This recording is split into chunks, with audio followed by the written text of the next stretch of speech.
الرجيم اسمه خير کوي دا غلطي لہذا په دې ځای کې د ماشوم ته د اول نه مد کول چې ماشوم د مد سره عادت شي بسم الله کې اولنې د زیر غلطي ماشوم کې ب یو درې بي ټیک شو سین کې ثا ونه ویلی شي سین چې دی دا ونه ته کولی شي وغلطي شي مل لا زیر خبره مخکې وشوه دغه شان د لفظ الله خبره مخکې وشوه چې دا نری ویلی شي هي متعلق زیر معروف وي د حا اواز پکې پیدا شي رحمه کې را کې شونډې ګولیدل په دې کې زیات تکریر کول را نری ویل دا ټولې غلطیاں دي حا متعلق حا صفانه ویل ها ویل ویل او بل خا ویل دا غلطي ده ما دې کې دا ولر زبر زیات راکو دا غلطي ده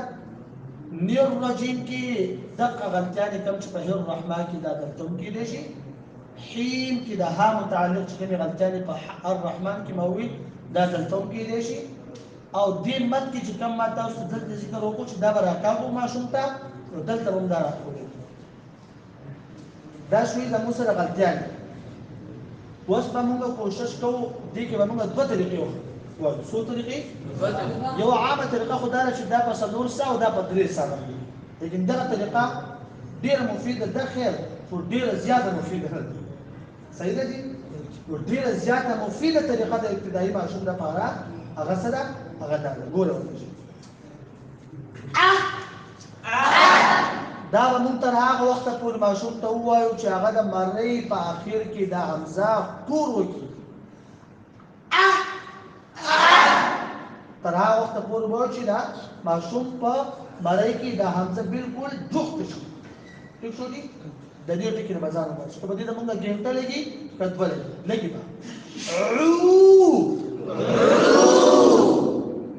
تر هغه وخته پورې چې کومې غلطیاں ما ذکر کړی چې دا غلطیاں وځي ٹھیک شو دا او دا اوس دا یو څه دی